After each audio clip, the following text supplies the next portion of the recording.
Hello, today I'm going to be reading chapter 27 of Takeout by Margaret Maron. Denny Capps sat at the table in the interview room and stared at the two-way mirror as if he could see the officers on the other side. Even though Urbanska knew he couldn't, it was still a bit unnerving to the young detective when he looked straight at her and grinned. "How long's this cat and mouse game gonna go on till somebody tells me why I'm here?" he asked. His eyes were a clear bright blue, and a cowlick at the upper right edge of his hairline gave his thin face an appealing boyishness, even though his rap sheet put his age at 26. "And don't be fooled by this wide-eyed look of innocence," his parole officer had warned them. "He'll trade on his good looks if you let him." Small chance of that working with Lieutenant Harold, thought Hence, as they entered the interview room and took seats across the table from Capps. She came straight to the point with him. "You're the owner of a white 1980 Honda Civic?" "Yeah, hey, you found it?" "Found it? I reported it a week ago." "When did you last see it?" Hence asked. "Well, to be honest, not since back in December. See, what happened is that I lent it to a guy I met at Martha's table, one of those guys you people found dead on that bench on 6, Matty somebody. He needed a car in a hurry, but before he could give me the key back, I got picked up and sent back to prison. When I got out last week, I went looking for him. They hadn't seen him for a while at the soup kitchen, and the next thing I heard he was dead, so I figured somebody stole my car." "Yeah? Why would you lend your car to somebody you barely knew?" "Because I was behind on my rent and he paid me $40. "When was this?" "December 16th. I know because I got picked up on the 17th. "So why didn't you tell us this when we questioned you at the soup kitchen? I just got out of prison, and you come asking about a guy who's just been murdered. I didn't want to get mixed up in it, okay?" Hence exchanged a skeptical look with Sigrid, who said, "On December the 16th, your car was involved in a hit and run on Madison Avenue. You want to tell us about that?" "Huh?" "You ran over a woman and then fled the scene." "What? No, that wasn't me, I told you. I lent my car to Matty." As Denny Capps sat there, vigorously shaking his head in denial, Sigurd realized that they had it all wrong. If Denny had stashed his car in the garage, why would Matty have the parking ticket? And why would he have the car key? "You're sure you didn't see Matty after you got out of prison?" "Positive. No one knew where he was. They said he was living on the street and that he was into meth pretty heavy, but I couldn't seem to catch up with him. If it really was my car that hit somebody, he was the one driving, not me, honest." Sigurd stood up abruptly. "Thank you for your help, Mr. Capps. That will be all. You're free to go." "Wait a minute. That's it? You hauled me in just for this? Where's my car? You guys impound it?" "Sorry," Hence said, and explained what had happened to the Honda. "They scrapped it? Why? It ran like a top. I kept it tuned myself. Who the hell told that guy he could scrap it? I'll sue the bastard." "I don't understand," said Dinah Urbanska. "Why would Matty kill his cousin? Everybody says he was crazy about her. And why borrow a car to do it? We do know for certain that the Delvicho car really did break down that day?" asked Tilly. "Or was it so he could drive a different car that might not get connected to him?" With his penchant for details, he had added the pertinent December dates to the timeline on their whiteboard. "We've been told Area Edwards came into the city to spend a few days with Ms. Delvicho and do some Christmas shopping," Sigrid said. "Did she spend any time with Matty?" "Maybe something happened between them," said Elaine Albee. She frowned at the timeline. He supposedly went off the rails and started using speed the day after the accident because he was so torn up over her death. What if he actually started the day before and they fought so that he ran her down in some drug-induced rage? Sigurd listened as they batted theories back and forth, but none of them felt right to her. "Let's not overthink this," she said. "Maybe Area Edwards' death really was an accident. Maddie was supposed to pick her up that afternoon, but the car was out of commission. So he borrows Cap's car. That model, a 1980 Honda Civic, would that be a manual drive or an automatic?" "Probably a manual," Tilly said promptly. "Well, damn," said Hens, who saw where she was going. "Sal told us he wasn't allowed to drive that Oldsmobile because he couldn't shift gears without stalling out every time." Like the others, Elaine Albee was suddenly picturing the scene in her head. He could have called her, told her what car he'd be driving. It was snowing, though. The streets would have been slippery. So when she saw him, she stepped off the curb, said Lori, and instead of clutching and braking, he hit the gas instead and ran her over, then panicked and ran. "No wonder he started using meth again," Urbanska said softly. Sigurd nodded. "Everyone says he blamed himself for Aria's death. What if he was telling the truth? But that was 6 months ago. So who killed Maddie? Why now?" It was the one question she wound up asking herself in every homicide that wasn't a slam dunk open and shut. Why now? Why not yesterday? Why not last week or tomorrow? Murder in the heat of the moment seldom gave them problems. It was the dish served cold that sent them running down blind alleys. There must have been a catalyst that provoked this murder.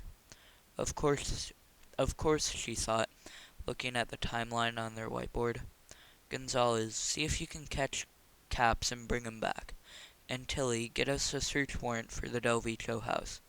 Let's find out if Ms. Delvicho's old Coumadin pills really did get thrown out last December." In the attic of the Brule house, Dorothy Reddish pushed back her chair and stood up to stretch and bend. Her joints felt stiff after sitting so long, determined to try and figure out what Dr. Chambly might have hoped to find. She had gone through the first file cabinet with no success, nor had the top two drawers of the second one yielded anything. But when she sat down and opened the drawer that was in easy reach of the chair Chambly had used, she immediately saw that something had been crammed into one of the folders. Instead of single sheets of papers listing invoices and inventories and bills of lading, there were more than a dozen thick envelopes. All had E. Brule in the return address, but with different European cities. She laid them on the desk before her, and a frisson of excitement ran through her as she realized that this blocked stack might have left that impression on the second embroidered glove case that had turned up around the time of Chambly's death. Letters from Eric Brule Jr.? Why had Chambly hidden them in a file cabinet instead of taking them to the director who preceded her here? Hardly daring to breathe, she took the pink satin case out of the drawer, freed it from the tissue paper in which Miss Beardsley had so carefully wrapped it, and slipped the envelopes inside. A perfect fit. The 14 envelopes had European stamps, and the 1912 postmarks were consistent with Eric Jr.'s Wanderer after he finished college. His handwriting was quite legible, and Reddish skimmed through them until she was stopped dead in her tracks by a letter written in August of that year. That was when the dutiful Eric Jr. finally seemed to have strayed from the list of activities set out by Eric Sr.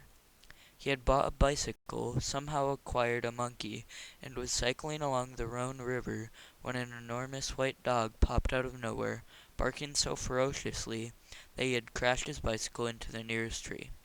And who should come to his rescue but the two impoverished artists who were spending the summer there. One was French, a cyclist himself, and most apologetic about Eric Jr.'s twisted front wheel.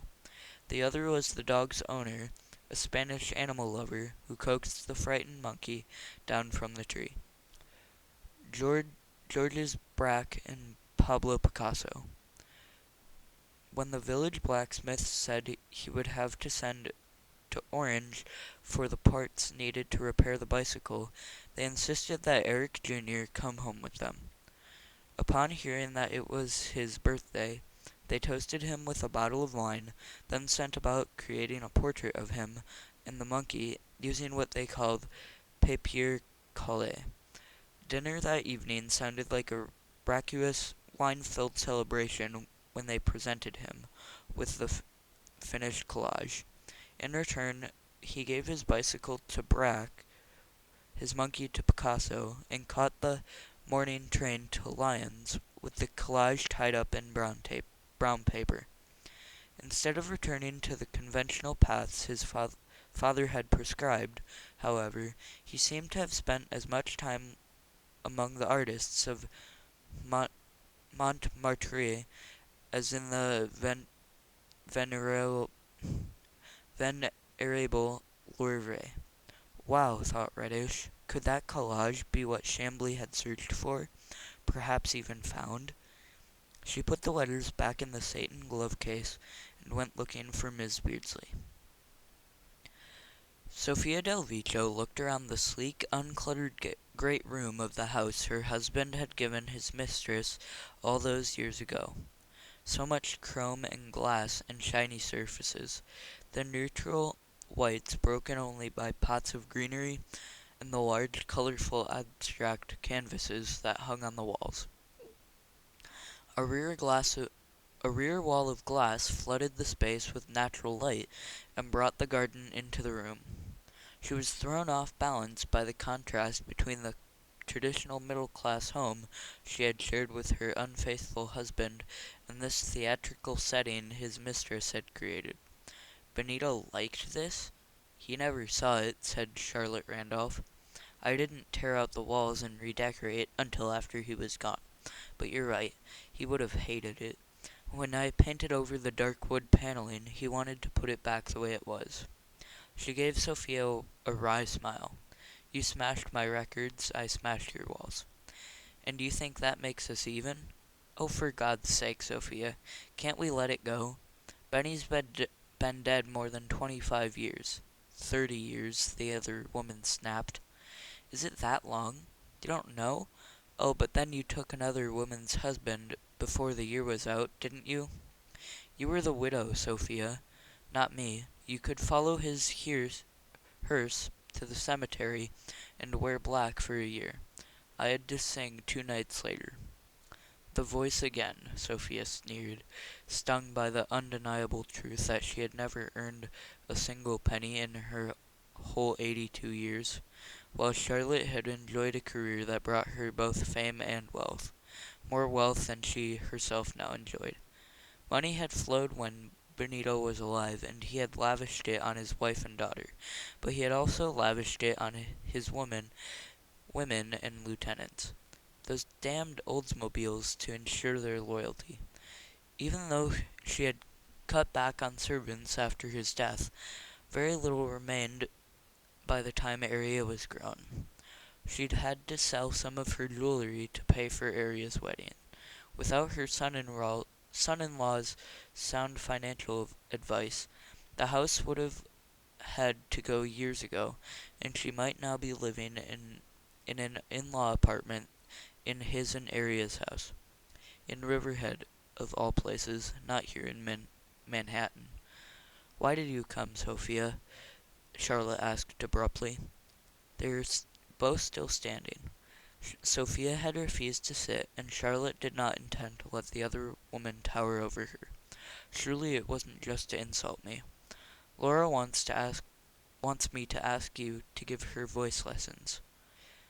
What? You ask me? That's absurd. She's under the impression that we're friends. Why on earth would she think that? You came to the house. She brought you something from me. You had her sing for you. She said she wanted to sing on stage. I was curious to hear if she had a voice. Does she? Charlotte gave a non-committal shrug. It's on the thin side, but she can carry a tune and could probably learn how to project. She's a pretty child, and with a little luck, she might as well have a stage career. Not opera, but maybe musical comedy. And you're just the one to help her, aren't you? Charlotte stared at her old rival in dawning comprehension. Don't tell me you're afraid I'm going to take her from you. You're the glamorous one, Sophia said bitterly. You'll charm her the way you charmed Benito. You'll wave your magic voice and give her a career. Wrong, wrong, wrong. Charlotte stamped her small foot for emphasis. Yes, I could probably get a casting director to give her an audition, but a career takes talent and the willingness to work for it. If you think I want to take her on as a protégé, think again. She's your granddaughter, not mine. And it's time you got over thinking I'm your enemy. Yes, Benito and I had 3 or 4 good years. Yes, he liked to come to the Met and hear me sing. In the end, though, he was just as unfaithful to me as he was to you. Her voice softened. And from the very beginning, I knew that you were the one he would have grown old with if he'd had the chance. I was so jealous of you. Jealous of me? Really? Yes, really. Charlotte's blue eyes were steady and unwavering and tinged with such sorrow and regret that Sophia felt something loosen in her heart. All these years she had hated this woman, but now she could almost pity her because her words were true. Benito had always come back to her, not to Charlotte. Tell your granddaughter that you tried, but I wouldn't budge, Charlotte said, and that I don't want to be bothered again. As you wish. Wrapped in a mantle of proud dignity, Sophia turned to go with the hint of a smug smile on her lips. Afterward, Charlotte mixed herself a martini, propped Benny's picture on a stack of books, and lifted her glass to him.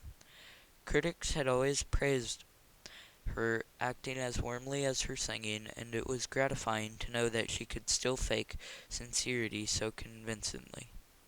How would it benefit Sophia to know that she had become rather tired of Benny as their first passions cooled, that it had not overly grieved her when he was killed? Kinder to let Sophia believe that she had won the battle. He really had been a handsome devil, though, and in the beginning, knowing that he controlled such dark forces only added spice to their affair. Later, her voice and her growing reputation made him jealous, and his possessiveness smothered her. It had been too dangerous to look elsewhere here in the city. But those European tours, Tomas, Andre, Callisto's, their faces tumbled through her memory. But what was the name of that musical director in Vienna? Whose were those long fingers that caressed my body? She could see his face, but what was his name? A collage? Miss Beardsley turned from changing Eric Sr.'s cufflinks. Early Cubism, Dr. Reddish said encouragingly. It would have looked something like a human figure and maybe a monkey somewhere, perhaps on his shoulder or in his lap. No, it was a monkey face, said Miss Beardsley. One of Pascal's posters. Who's Pascal? He was our caretaker here. Such a sweet boy. The older woman's voice was indulgent. His mind stopped growing when he was 10 or 11, but he was a very competent caretaker and janitor, much more willing and helpful than that Jeb we have now. Just yesterday I asked him to posters, Reddish reminded her gently. Yes, Dr. Kimishu, 2 directors before you. There's a box of rolled-up posters in the basement. Museums and art galleries used to send them to us all the time. Dr. Kimishu told Pascal that he could take any he wanted to tack up on his wall. Most of the ones he chose were representational, but that one must have appealed to him because of the monkey. Where is it now? Reddish asked. Did he take it with him when he left? I don't think so. He was moving to Louisiana and he didn't have much luggage. So when I told him to leave his room exactly as he found it, I think he put all the posters back in that box. He was very literal-minded. Shall I look? No, I'll do it, said Reddish, and headed downstairs to the basement that was surprisingly cool and dry. Despite Ms. Beardsley's criticism of the current caretaker, this warren of rooms was also quite clean. No musty smell of mildew either. Nearest to the stairs were Jeb's quarters, a bedroom, bath, and tiny kitchen galley for making coffee or warming up takeout meals. Except for a laundry room, the rest of the extensive basement was used for storage. Pictures that earlier directors had decided were not of the same quality as the ones selected to hang upstairs were covered in dust cloths. She had examined each one when she first came and was in complete agreement with those directors. Eric Bruhl had been an ardent collector, but his tastes could, to put it charitably, lead him astray. 2. Several of the largest and most Bathtic canvases, handsomely framed in gilt and gold leaf, had come from his wife's childhood home in Zurich, and were meant to edify in the most saccharine way possible. A large cardboard carton held more than a dozen rolled-up posters from some of the city's major museums. They stood on end, and Dorothy Reddish quickly verified that each one was modern. She was puzzled to find two identical posters of a ledger that hung in the Guggenheim. One of them was still shrink-wrapped and had the Guggenheim's price sticker attached. No monkey-headed poster, though. Can I help you, Dr. Reddish? She turned to see Jeb Percha standing in the doorway of his room with a vacuum cleaner in his strong brown hands. I don't suppose there are any Cubist posters hanging on your walls, are there? Cubist posters? He was clearly puzzled, but he stepped back so she could enter. Except for a large landscape with snow-covered mountains, the walls were bare. She described the poster she was seeking and received only a blank look. As she turned to continue her search, he held out the vacuum cleaner. This thing's pretty much had it. No suction. Any chance we could get a new one? Speak to Miss Ruffton or Miss Beardsley, she said. Maybe there's a little wiggle room left in the housekeeping budget. Steamer trunks, large suitcases, several leather-bound wardrobe trunks, along with a couple of hat trunks were stacked in a side room. No flying off to Europe with only one carry-on and a tote bag for the Bruhls. Not with such long bulky dresses and all those petticoats. According to Hope Ruffton, the luggage stored here held extra clothes and oddments from past Bruhls. Miss Beardsley went through them and took out anything worth using upstairs. With rapidly diminishing hope, Dr. Reddish opened the nearest trunk and saw articles of feminine clothing, but the contents of a large steamer trunk took her breath away once she removed the upper tray that held masculine gloves, collars, ties, and socks. Underneath, the first things that hit her eye were 4 canvases loosely rolled together.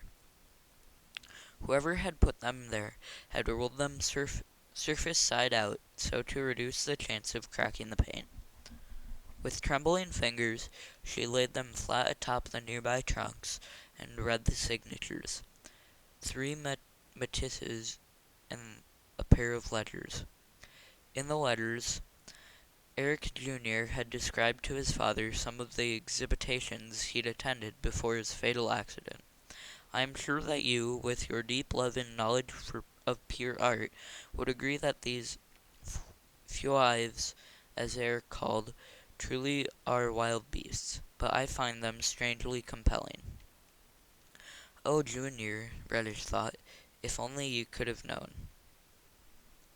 These 5 paintings the son had collected would more than assure the financial safety of the father's house for years to come. Returning to the trunk, she carefully removed the books and clothes that someone had shipped back to New York after the young man's death. At the very bottom were 2 large sheets of white paper. Sandwiched between them, so that it lay flat on the floor of the trunk, was a third sheet, a collage of papers pasted onto a sheet of drawing paper.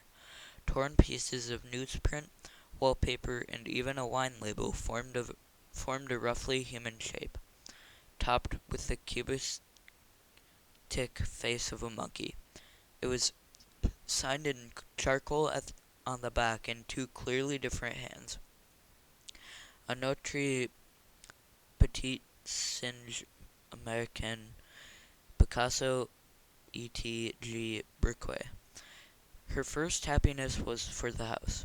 Her second was the memory of Elliot Bunchock saying, "Maybe you'll get to write your own book." She couldn't wait to tell him how right he was. And that is the end of chapter 27, and I will see you all again for chapter 28, and as always, have a wonderful day.